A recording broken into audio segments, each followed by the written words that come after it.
Hello student, इससे पिछले class में आधा ही हुआ था ये चैप्टर। क्लास 7 का चैप्टर 2 मोतीगुज मुटनियर ये आधा ही किए थे। आज ये कंप्लीट हो जाएगा पूरा। तो शुरू करते हैं फिर। He will work now said Deesa to planter, have I leave to go. Deesa planter से बोलता है कि अब ये काम करेगा, क्या मैं जा सकता हूँ अब? The planter nodded and Deesa dived into the woods. Planter जो है अपना सर हिलाता है, ठीक है, और डेसा जंगलों में चला जाता है। Moti Guj went back to haul stumps, और मोतीगुज वापस स्टम्प्स को हटाने के लिए चला जाता है। Chihun was very kind to him but he felt unhappy and forlorn for all that. Chihun जो है वो मोतीगुज के लिए बहुत काइंड था, लेकिन उसे वो दुखी था और बहुत ही असहाय महसूस कर रहा था खुद को इन सब के लिए। Desa had wandered along the roads till he met a marriage procession of his own caste. Desa जो है अकेला जंगल में रोड पे घूम रहा था, तभी वो एक शादी में जाने वाले एक जुलूस से मिला जो कि उसके ही कास्ट का था। Drinking, dancing and tippling and forgot to count the days. और डेसा उस शादी में बहुत पिया, डांस किया, नाचा, गाया, पिया और दिन को काउंट करना कितना दिन हुआ वो भूल गया। The morning of the 11th day dawned, और 11th डे 11वां दिन का सुबह हुआ। But Deesa did not return, लेकिन डेसा वापस नहीं आया। Moti Guj was loosed from his ropes for the daily stint, और मोती गुज का रस्सी खोला गया एज अ, जब उस डेली काम करने, जैसे वो डेली उसका रस्सी खोला जाता था, वैसे ही 11th डे पे भी उसका रस्सी खोला गया ताकि वो उसे काम के लिए ले जाए, स्टम्प हटाने के लिए। He swung clear, looked round, struggle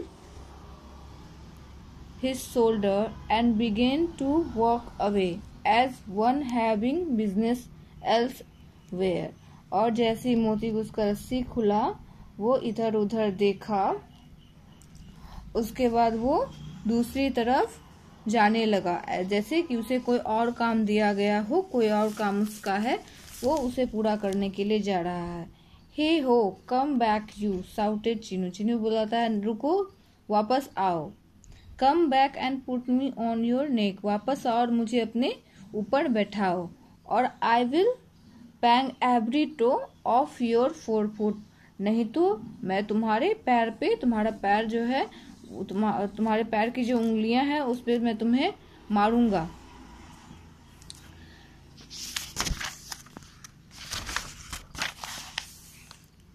मोतीगुज gurgled gently but did not obey. Moti Guj उसकी बात तो सुना, लेकिन उसकी बात पर ओबे नहीं किया, मतलब माना नहीं उसका बात। चिनू रैन after him with a rope and couch him up. Chinu उसके पीछे दौड़ा एक रस्सी लेके, ताकि वो उसे पकड़ सके। Moti Guj put his ears forward and Chihun knew what that meant, so he tried to carry it off with high words. Moti Guj क्या किया, जैसे ही देखा कि उसकी तरफ रस्सी लेकर के आ रहा है, तो मोतीगुज ने अपने कान को आगे की तरफ बढ़ाए। चिनू इसका मतलब समझ गया था, लेकिन वो फिर भी कोशिश कर रहा था कि वो उसे पकड़ सके। None of your nonsense with me said he. Chinu बोलता है, तुम्हारे बकवास के लिए यहाँ कोई जगह नहीं है। Chinu reported the state of affairs to the planter, who came out with a dog whip and cracked it furiously. और चिनू ने इसका रिपोर्ट अपने मालिक को दिया, और उसका जो मालिक था वो एक चाबुक लेकर के आता है और बहुत ही जोर से उसे जमीन पर पटकता है। Moti Guj paid the white man the compliment of charging him nearly a quarter of a mile across the clearing and humping him into his veranda. और मोती गूस क्या किया, उसने उस व्हाइट मैन को थोड़ी देर के लिए व्हाइट मैन के कंट्रोल में रहा, उसके बाद फिर ब्रांडा तक वो भागा और जो व्हाइट मैन था उसके पीछे, यानी कि जो प्लांटर था वो भी उसके पीछे गया। Then he stood outside the house chuckling to himself and shaking all over with the fun of it as an elephant will। और उसके बाद वो घर के बाहर खड़ा हो गया और जैसे कि बाकी हाथी झूमते हुए करते हैं वैसे ही वो भी वहां पर पूरी तरह से आउट ऑफ कंट्रोल हो गया, वो झूमने लगा। If you want work you will not eat said Chinu angrily. Chinu जो था वो गुस्से से बोलता है कि अगर तुम काम नहीं करोगे तो मैं तुम्हें खाना नहीं दूंगा। You are a wild elephant and no educated animal at all. तुम एक जंगली हाथी हो गए, तुम में कोई शिक्षा नहीं है एक अच्छे जानवर की तरह। गो बैक टू योर जंगल, अपने जंगल वापस चले जाओ। Chinu's little brown baby was rolling on the floor of the hut and stretching out its fat arms to the huge shadow in the doorway। Chinu का जो बेबी था वो रोलिंग करते हुए, मतलब फ्लोर पे बच्चे लोग जैसे घसकते हैं छोटे बच्चे, तो उस तरह से वो फ्लोर पे घसकते हुए हट से बाहर आता, अपने रूम से घर से बाहर आता है और जो मोटा सा शैडो हाथी का उसके घर के बाहर पड़ रहा था उसको छूने की कोशिश करता है। Moti Guj knew well that it was the dearest thing on the earth to Chinu. Moti Guj को पता था कि जो बच्चा है वो चीनू के लिए दुनिया का सबसे अनमोल बच्चा है, सबसे प्यारा बच्चा है उसके लिए। ही swung out his tongue with a fascinating crook at the end and the brown baby through itself, shouting up on it। और सीनू क्या किया, हाथी क्या किया, उसने अपनी सूंड को उस बच्चे की तरफ बढ़ाया ताकि वो उसे पकड़े और बहुत जोर से जो बेबी था उसे ऊपर की तरफ फेंका और चिल्लाया। Moti Guj made fast and pulled up till the brown baby was crowing in the air 12 feet above his father's head। और मोती गूस ने जल्दी से उस बच्चे को ऊपर की तरफ फेंका, बच्चे को इतना ऊपर उसके पिता के सर से 12 फीट ऊपर फेंका और फिर कैच किया।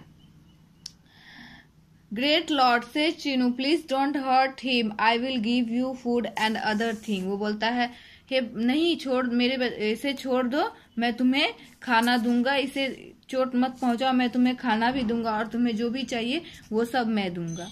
Eight dawn Deesa return to the plantation. और उसी समय डेसा वापस आता है। When he saw that the bungalow and the plantation were still uninjured, for he knew something of Moti Guj temper and reported himself. और जैसे वो वापस आया उसने बंगलो की तरफ देखा और प्लांटेशन को देखा कि सब कुछ ठीक ठाक है, किसी को कोई चोट वोट नहीं आया है, तो वो समझ गया कि ये सब मोती गूस नहीं किया, मोती गूस के गुस्से ही ने किया है। और वो फिर प्लांटर को जाकर के रिपोर्ट करता है कि वो आ गया है। Call up your beast said the planter. और प्लांटर था वो बोलता है कि अपने जानवर को बुलाओ। And Deesa shouted in the mysterious elephant language. और डेसा जो है एक बहुत ही रहस्यमय भाषा, हाथी के भाषा द्वारा अपने हाथी को बुलाता है।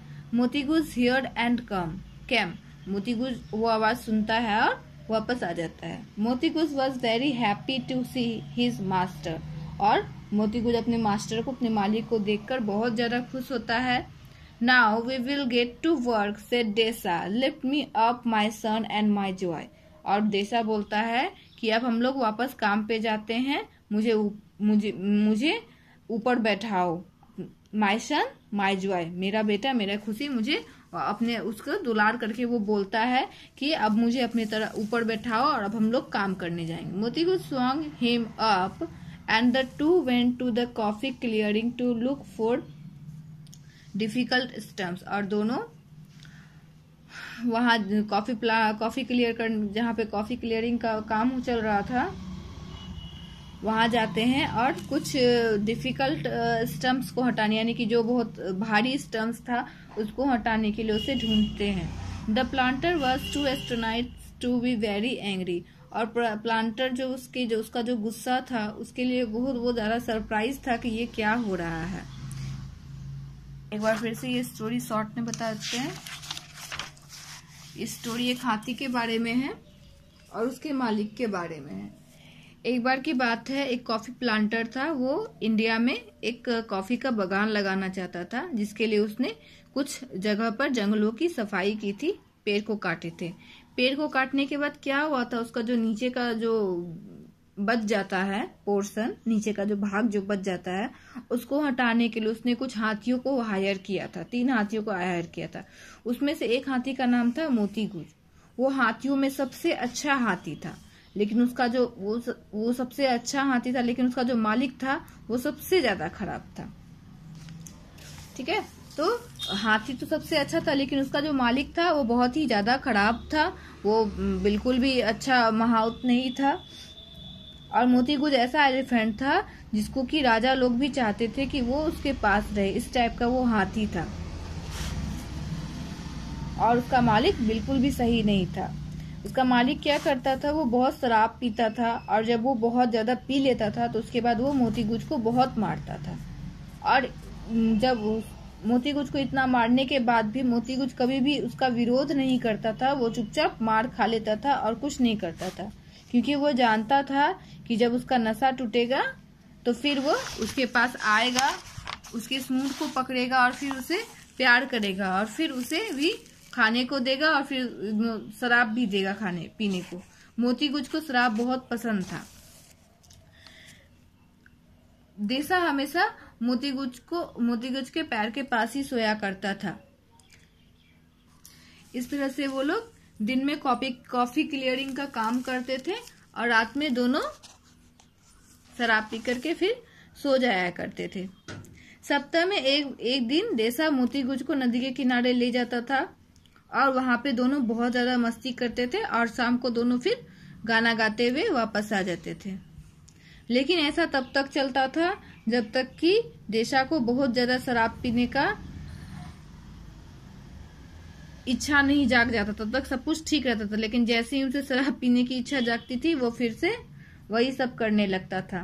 तो जब उसे शराब पीने की इच्छा हुई तो वो मालिक से जाकर के छुट्टी मांगा, बोला कि मेरी माँ मर गई है, मुझे छुट्टी दीजिए। जो प्लांटर था वो बोलता है क्या कि 2 महीने पहले भी तुम्हारी माँ मरी थी, और एक पिछले साल जब तुम मेरे लिए काम कर रहे थे उस समय भी तुम्हारी माँ मरी थी। तो ये बोलता है, डेसा बोलता है कि इस बार मेरी आंटी मरी है, लेकिन वो मेरी माँ जैसी, इसलिए मैं उसे माँ बोलता हूँ। उसने मेरे पीछे 18 बच्चों को छोड़ दिया, जिसका पेट भी मुझे ही भरना है। डेसा की बात सुन करके वो बोलता है कि तुम्हें ये न्यूज कौन दिया कि तुम्हारी आंटी जो है वो मर गई। तो डेसा बोलता है बाय पोस्ट आया है। मास्टर बोलता है कि यहाँ तो पिछले हफ्ते से कोई पोस्ट नहीं आया, तुमको पोस्ट कहाँ से मिल गया। बोलता है तुम झूठ बोल रहे हो। फिर ये सोचता है कि अब क्या करे, तो ये बोलता है कि मेरे गांव में महामारी फैली हुई है और जो मेरी पत्नियां हैं वो मर रही है, मुझे वहां जाना होगा उन्हें बचाने के लिए।